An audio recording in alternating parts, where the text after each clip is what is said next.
I didn't want to talk, you know, Yeah, things yeah, so you get the motor or anything, but that was bad. That was pretty sweet. That thing feels really good. That has some serious torque. Yeah, yeah. And I could feel it setting me back in the seat, man. Yeah, yeah. That was awesome. Yeah, it just pulls so hard, especially, you know, being able to stretch it out to about 8,000. Yeah. I only did that one time. Oh, man. But you're sitting there in your head going shift, shift, shift, and it just keeps pulling. Yeah, I know, exactly, exactly. Yeah, it's absolutely a blast to drive. Yeah, that's awesome. I usually don't drive like that, but you can tell I spent a lot of time driving like that, so. Yeah. So what'd you think?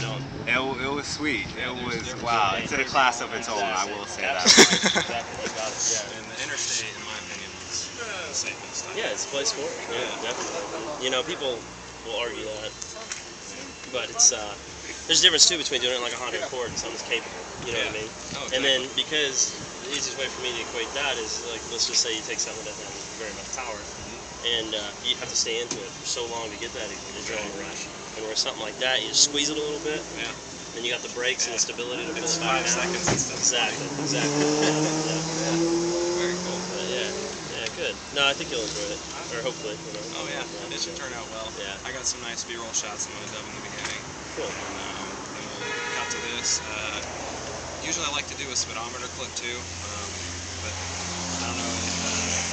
It's kind of a lot of traffic today and whatnot. Yeah. Far too hard. So. Yeah, it's been beat pretty good. Yeah, it's, yeah. Let me grab my sunglasses real quick. So, Yeah. okay. And he said the only difference between, but he's actually the one that came up with the combo with me on exactly what to do to make this the most venerable thing you can do without putting a blower on it. And it's everything Kevin came up with. Okay. So, in other words, this will run all day with a boss, if not surpass it. You know, because the only difference that this doesn't have, the only component it's missing, is the ported heads that a boss has. Okay. And I said, what do you think about that? And he said, wasn't my deal. I said, we didn't think it was necessary, but Ford wanted something additional. You know, So this wasn't originally the Boss engine? No. Oh, okay. Because I saw it said Boss on something. Yeah, exactly. No, this has been modified. So most of the RTRs won't keep up with this one. Oh, yeah. So what other mods does this have put on to it? So it has I'll just go through the list all told. I'm trying to think of how to separate it from the RTR stuff, but I mean, so it's got the Brembo brakes, which is not to impugn RTR at all, but that's a step above what they have. All the Ford Racing suspensions underneath, so the spring struts, whatever. It's got the 3-inch X pipe back to the Ford, the Shelby GT500 mufflers. Ford Racing 373 ring and pinion, so we actually took out the stock one and put in a stronger one. And then, let's see, the Boss 302 intake, Bama Performance Tune, Air 8 intake, not intake manifold, but intake 5. But, it's, all the cool bolt-on shit. Yeah. Okay. Yeah. All right. I'm going to tell my friend about this. He's not going to find a cleaner car for the money. You couldn't build the same car for the money. When they told me the price, 38, I'm like, that's great. How many miles on it? 3,000.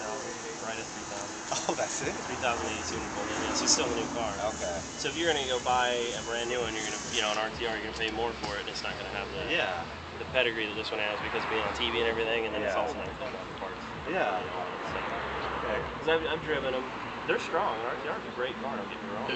But I really wanted to have that intake manifold on for all the advantages that you get. Because the difference between that and the stock 302 are pretty.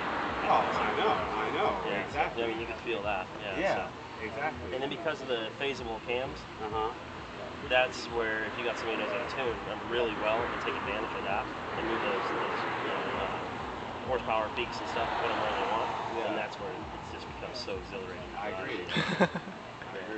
I mean, out of all the stuff I've owned, it's my favorite car right now. And I've never driven anything. I mean, Corvette, Porsche, none of it got the attention this thing gets everywhere. I bet. It's Yeah, I remember the first time I saw that. I never heard of it like that, and then I looked it up. And I'm like, oh, okay. Well, that's how I ended up with this. Is I went to the dealership. They had a